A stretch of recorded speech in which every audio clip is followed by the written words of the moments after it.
वैसे तो यूनिवर्स में बहुत सारे प्लैनेट्स मौजूद हैं, मगर एक प्लैनेट सबसे खास है और वो है हमारी धरती, जहां जीवन पाया जाता है। हालांकि कई प्लैनेट की कुछ क्वालिटीज धरती से मिलती जुलती हैं, लेकिन एक चीज है जो इसे सबसे खास बना देती है, जो यहाँ पर जीवन का कारण भी है, और वो है पानी, जिसके कारण धरती को नीला ग्रह भी कहा जाता है। वैसे तो जिंदा रहने के लिए कई चीजों की जरूरत होती है, लेकिन अगर सबसे जरूरी चीज की बात की जाए तो हवा के साथ पानी का जिक्र आता है। पानी जो कि किसी भी जिंदगी के साथ साथ सभ्यताओं का आधार रहा है, तभी तो प्राचीन काल से ही सभ्यताएं वहीं बसी जहां पानी उपलब्ध होता था। लेकिन क्या आपने कभी सोचा है कि यह पानी धरती पर आया कहां से? जी हाँ, वही पानी जो आज हमें 1 मिनट से पहले अवेलेबल हो जाता है, वह धरती पर आया कहां से?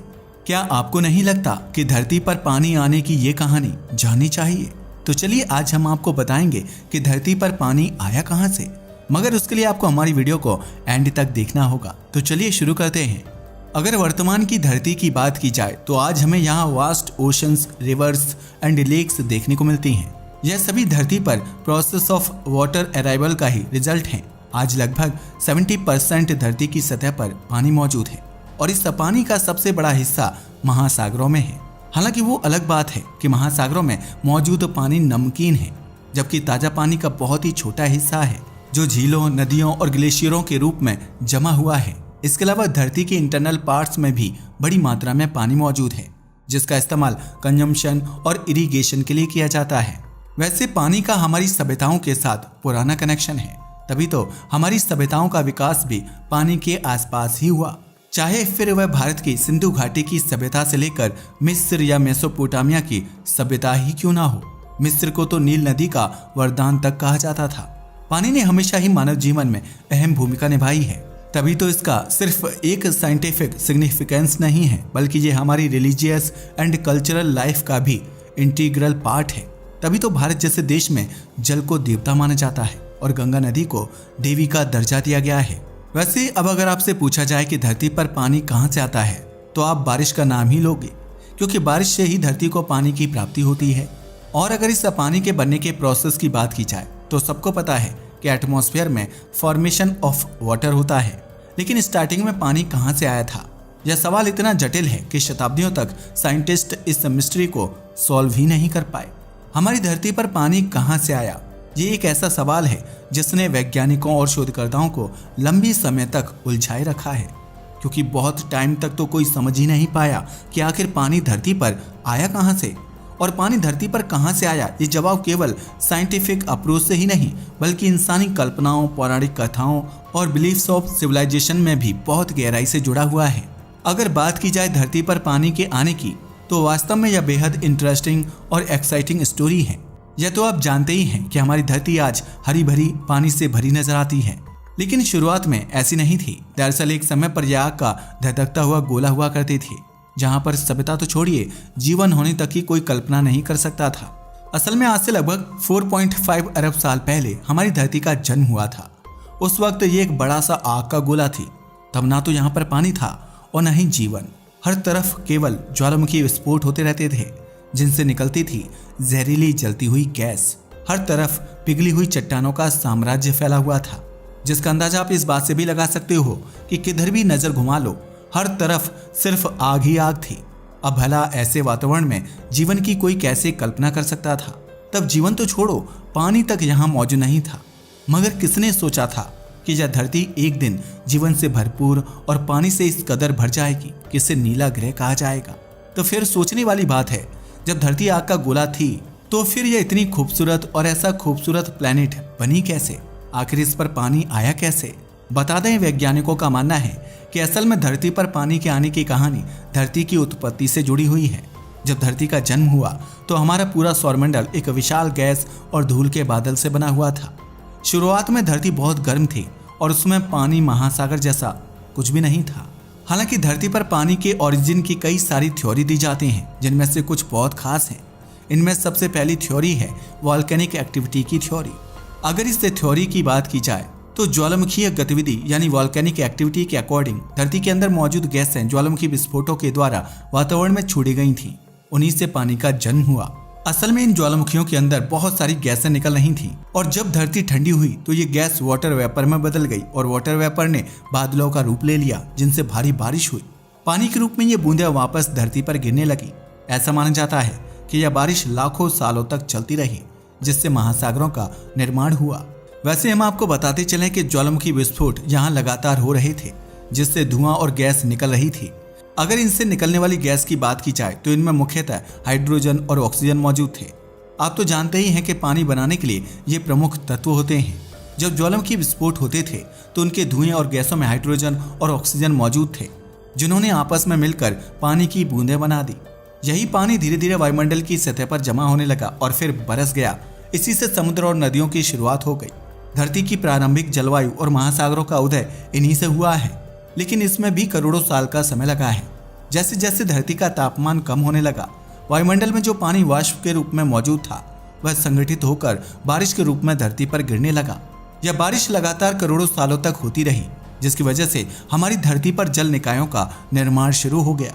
इन जल निकायों ने धीरे धीरे महासागरों का रूप ले लिया और वैज्ञानिक मानते हैं कि आज हमें जो पानी दिखाई देता है उसकी उत्पत्ति उसी समय हुई थी जब धरती ठंडी होने लगी थी और बारिश का सिलसिला शुरू हो गया था।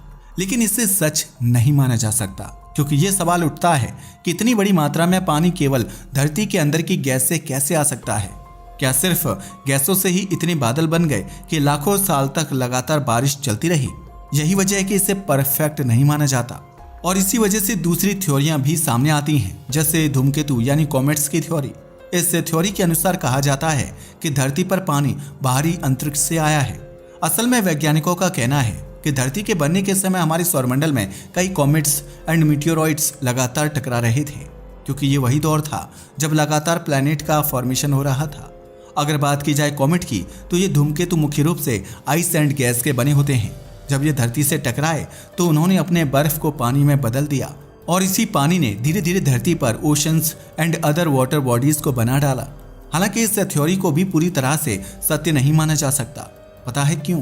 क्योंकि कॉमेट्स का पानी धरती के पानी से मेल नहीं खाता है। हालांकि इसके बावजूद ये कहा जा सकता है कि यह थ्योरी काफी खास है। वैसे इसके अलावा एक और थ्योरी है जिसे उल्कापिंड या एस्टेरॉयड सिद्धांत कहते हैं।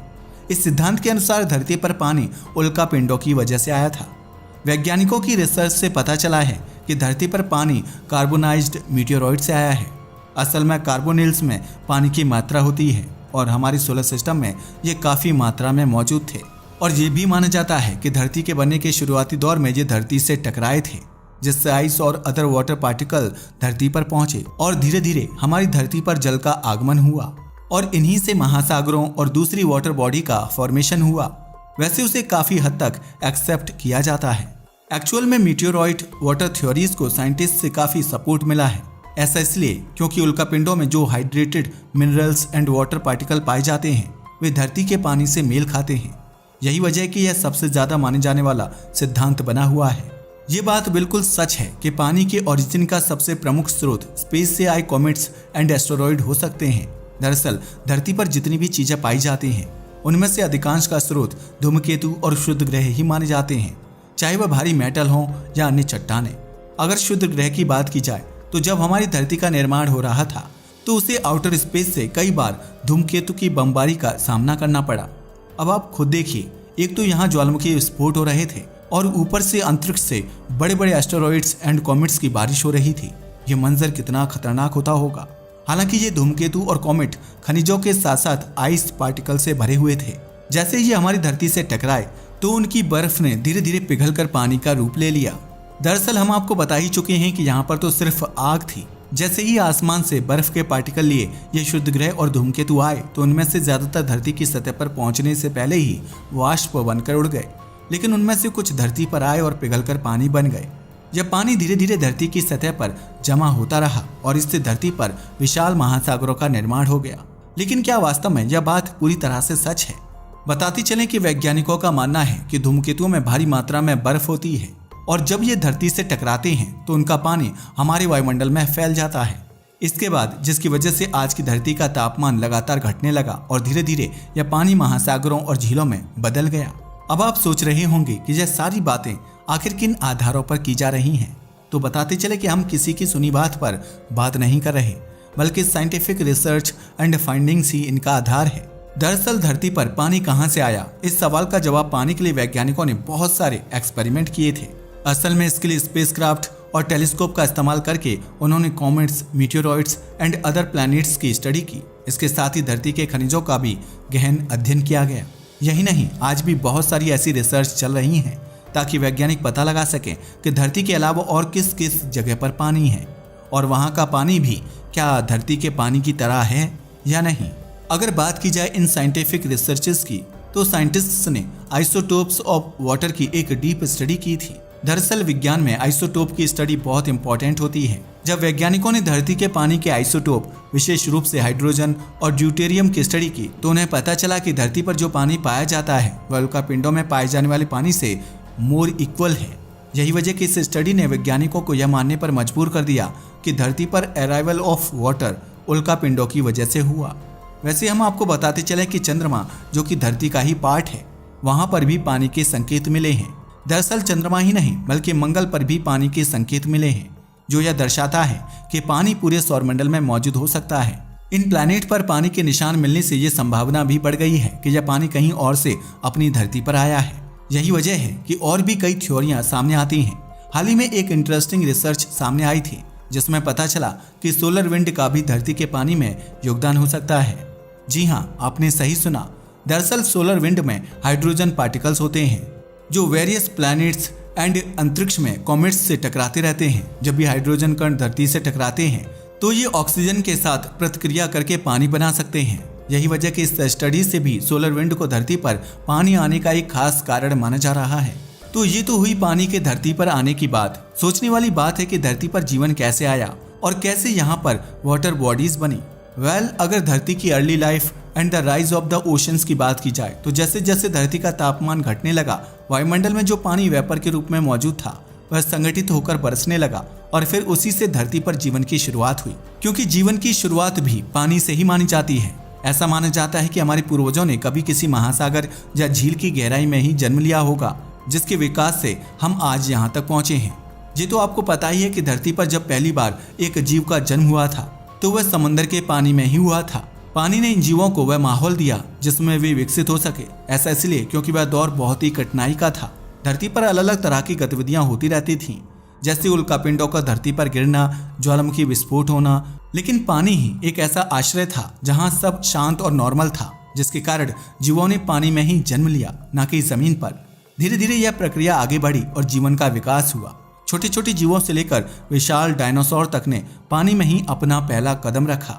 वैसे तो धरती पर पानी कहां से आया, यह सवाल इंसान के मन में तब से है जब से development of the human brain हुआ है। साइंटिस्ट ने इसका आंसर को फाइंड करने के लिए अनेक थ्योरी एंड रिसर्च तक कर डाले हैं। यही नहीं, उन्होंने तो धरती की गहराई से लेकर आसमान की ऊंचाई तक माप डाली है। यही वजह है कि कई सारे जवाब हमारे सामने भी आ गए हैं जो धरती पर द अराइवल ऑफ वाटर को सर्टिफाइड करने की पूरी कोशिश करते हैं। इनमें शामिल है theory of volcanic activity, comets and meteoroids. मगर यह बड़े अफसोस की बात है कि इतने सारे साइंटिस्ट्स की रिसर्च के बावजूद हम इस बात का सच सामने नहीं ला पाए हैं कि आखिर धरती पर पानी आने का रियल तरीका क्या है। पानी की कहानी पूरी तरह से अभी भी अधूरी है। फिर भी हमने अब तक जो भी सीखा है वो हमारी history of the earth and the mysteries of the solar system को समझने में मदद करता है। क्योंकि पानी केवल पदार्थ नहीं है बल्कि यह हमारे जीवन का आधार है और उसे समझना हमें न केवल धरती के इतिहास को जानने में मदद करता है बल्कि हमारे फ्यूचर को सिक्योर रखने के तरीकों के बारे में सोचने के लिए भी इंस्पायर करता है। हालांकि ये सबको पता है कि जल ही जीवन है, मगर आज जल संकट हमारे लिए सबसे बड़ा बन गया है। आप देख ही रहे हैं कि अपने चारों ओर जल संकट और ग्लोबल वार्मिंग के प्रभाव हैं, जिसकी वजह से ये सवाल और भी जरूरी हो जाता है कि धरती पर पानी की सिचुएशन भविष्य में कैसी होगी। कहीं ऐसा तो नहीं कि एक दिन ऐसा भी आ जाएगा जब हमारी धरती का सारा पानी खत्म हो जाएगा। यह सवाल सच में सोचने वाला है। इसलिए कहा जाता है हमें वाटर कंजर्वेशन की आवश्यकता है। वैसे आपका इसके बारे में क्या ख्याल है, हमें कमेंट करके बताना ना भूलिएगा। साथ ही अगर आपको हमारी वीडियो पसंद आई हो तो उसे लाइक करें और हमारे चैनल को सब्सक्राइब करें। जय हिंद दोस्तों।